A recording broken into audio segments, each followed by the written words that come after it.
Hey everyone, it's me, John. Welcome to another episode of Itchy Mysteries. And for this one, I might have bumped into, I don't know if it's one of the worst movies I've seen for this review show. I think it's going to wind up with the lowest score I've ever given, but I don't know if it's necessarily because it's a bad film per se. I know, I'm just as confused as you are. Everyone, I just watched my Amityville Horror. And let me just start by saying I am not all that familiar with the Amityville story. I just know kind of a bare bones, like a Wikipedia type version of it. I understand that a family was killed in this home, another family moves into this home, some very strange things happen, and that family winds up leaving the home. They write a book, there's movies that are being made about it. My Amityville Horror specifically focuses on one of the children that was living in that situation, who is now a middle-aged man, and he's finally wanting to talk about what he went through. So let me just read the bio or the synopsis from IMDB for you. For the first time in 35 years, Daniel Lutz recounts his version of the infamous Amityville haunting that terrified his family in 1975. George and Kathleen Lutz's story went on to inspire a best-selling novel, and the subsequent films have continued to fascinate audiences today. This documentary reveals the horror behind growing up as part of a world-famous haunting, and while Daniel's facts may be others' fiction, the psychological scars he carries are indisputable. Well, I think that's a really interesting statement they make in there about Daniel's facts being others' fiction. I have never seen this happen in one of these movies that I've watched before, but I got a very clear feeling right from the start of the film that the documentarians, the people that were making this film, did not like their main subject, that they did not like Daniel.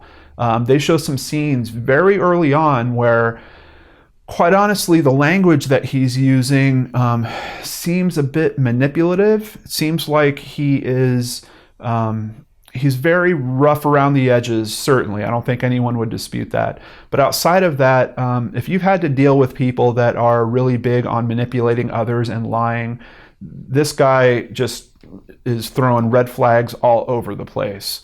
And the question for me becomes, at some point, is it that he's lying about the events that he went through consciously because he's liking the attention in some way? And there's something about a good argument against that. This is apparently the first time he has come forward to talk about this. So it's not like he has gotten a lot of attention, at least on a national level or from an entertainment perspective.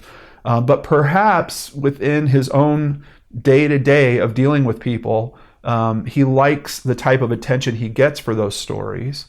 Or a different thought on that is perhaps he's really not aware that he is maybe fabricating parts of these stories to try to justify things that he went through, that he had gone through when he was a kid. And it sounds to me, once you get to the end of this film, like he went through some pretty terrible things. But at the heart of it, at least for me personally, what I'm hearing from him is this is a child that was very hurt by the divorce of his family. He really didn't seem to... It's weird for me to say this because I went through a very similar thing when I was a kid as well. But I didn't really have to step into a role of being the man of the house. I actually wound up staying with my father, and my younger brother and sister went with my mom. So this is a bit different, where Daniel goes with his mother and he becomes the man of the house, and then someone else comes into their life. You know, she gets remarried, he gets a stepfather, and he really does not like this person. So this is the main problem I have with this documentary. Already I'm trying to tell you guys about it, and it has really nothing to do with the Amityville story. There are many aspects of that are covered in this documentary, but him being the primary focus of it really distracts from where I think they were trying to take this documentary. And they have experts that were around back then that, went to the house, and they have some information from them that's pretty compelling. There is a good 30 minutes, kind of towards the end of this film, where you're finally hearing from some experts, you're finally hearing some somewhat objective opinions, and I really enjoyed that particular section of it. But wrapped around all that, you have almost an hour of this guy struggling to control the conversation he's having with others, telling these stories that just quite honestly do not feel true. And I'm not even talking about the haunting stuff. I just mean weird things like he tells someone that he left home and he lived in the desert. And the person was like, oh, really? Well, that must have been tough, huh? He's like, no, it's easy to live in the desert. It's warm all the time. And then she pointed out, well, typically not at night. It typically gets very cold in the desert. And then all of a sudden he changes the conversation and moves somewhere else. There's just time after time where you get these examples of, is this guy just full of it? And like I said, I don't know if it's a conscious thing. It's super, super frustrating. And in a weird twist, when I was watching this film, it was like he has this very sour, bad attitude. And it's like I started feeling it. I was really put off by this guy. And I think that is also a bit of a shortcoming of the director. His name is Eric Walter.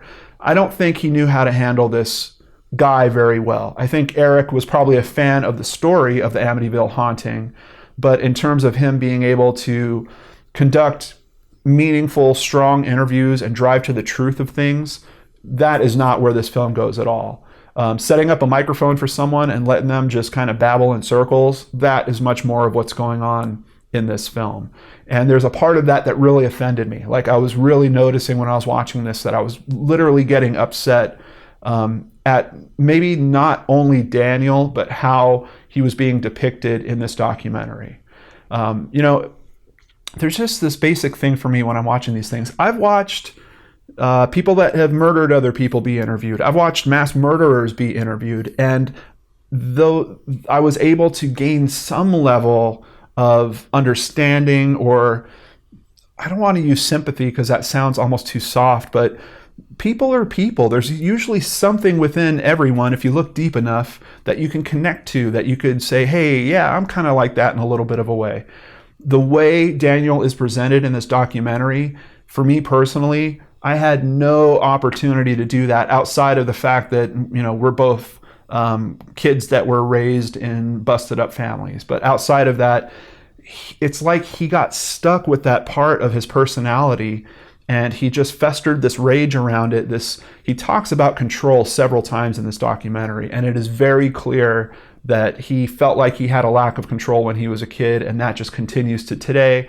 And part of these stories about the haunting aspects might feed into that feeling of him having a lack of control. Now, let me tell you, for someone that really didn't know too much about this case before I watched this film, I'm not very compelled. Like the types of accounts he was talking about, people floating in the air, flies, hundreds of flies showing up, and then he takes his mom up to show her and they're gone. It just was not very compelling stuff for paranormal experiences compared to stuff that I've looked into before. Quite honestly, I don't know how this story even took off and got as famous as it did. There's something kind of disturbing to me about the fact that his family bought this house that even included the furniture and personal effects of the people that had lived there before and were murdered. And then when you couple that up with some information that comes out about his stepfather, George, possibly being into the occult or reading up on Satanism and things like that, it kind of makes me wonder, almost, did his family engineer this? From what I understand, from what was told in this particular documentary, they only lived there like a month, and then they basically left the house and let the payments default on it, and then they're selling a book, they're going off on a whirlwind tour, and ultimately they wind up, this is a little bit of a spoiler, but I think it's worth it for the conversation, they wind up giving up Daniel, turning him over to a boarding house in a religious institution so they can go on tour for a year. Like, if you boil this story down to this guy's childhood and remove the haunting aspect of it, this guy was treated horribly, according to him. Now, it's up to you if you believe that or not.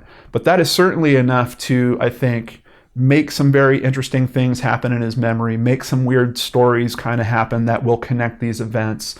And then you get this other weird twist where he's talking about his stepfather and saying that basically this guy had like telekinetic powers, like he could use the force and move objects around with his mind. And that makes you wonder, well, if you knew your stepfather could do things like that and you're seeing things levitate around the house, why are you assuming that they're supernatural? Why aren't you assuming that it's your stepfather doing? There is just so many logical problems with the information presented in this documentary. I was literally shaking my head. I've said this before. It was like I was a bobblehead. I mean, I was just like, no. What about this? What about that? A very frustrating watch for me personally.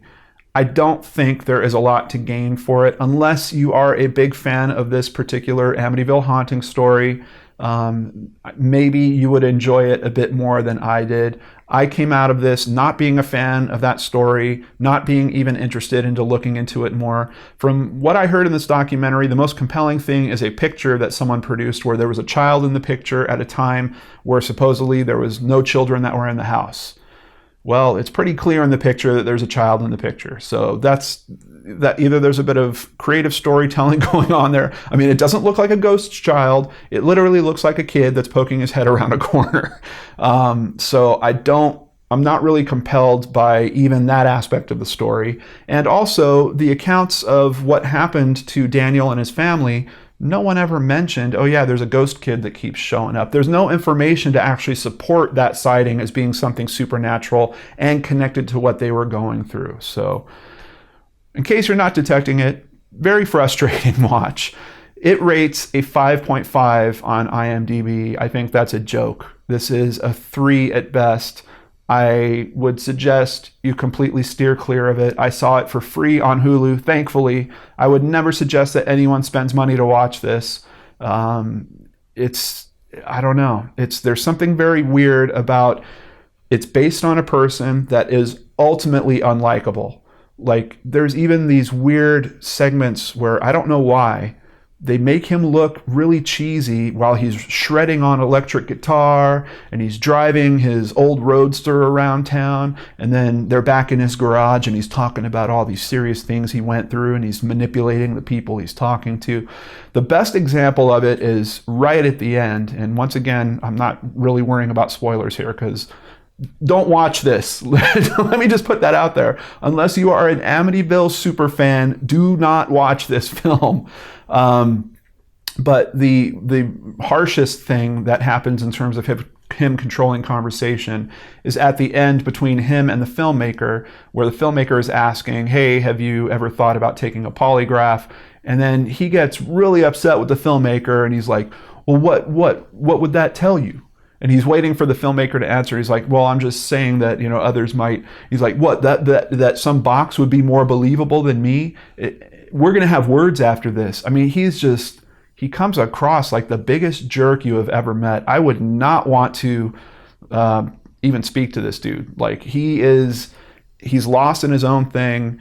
There's a section where he talks about that he tried to kill his stepfather several times. Seriously, watching this, I felt like he's got kind of the makeup that I usually see when I'm reviewing cases about murderers or mass murderers. Like, he's got the same kind of anger going on, same kind of manipulation and stuff. It was really, really, it was just a tough watch, guys. I don't know what else to say. So if nothing else, I hope that you will heed my warning or maybe not. I think if you are maybe if you're interested in psychology, there might be something here for you, because in the subtext of everything that he's saying, there is another narrative that I was catching on to, which is kind of what I've explained to you here. A kid that was kind of mistreated when he was young, thought that he was not in control of what was happening to him, and he's trying to assemble control by being the kind of expert or master of this supernatural experience that supposedly happened to his family, which just from what I've seen here, is not very compelling. But you know, I guess he could be the king of his own castle if he wants. I don't know, guys. Steer clear. Steer clear. Warning. Warning. All right, I've said enough. I've taken way more time on this than I usually do. Take care, everyone. I will see you on the next show on the Lord and Arts channel. Have a great day. Don't watch this movie, and you'll probably have a better day, actually.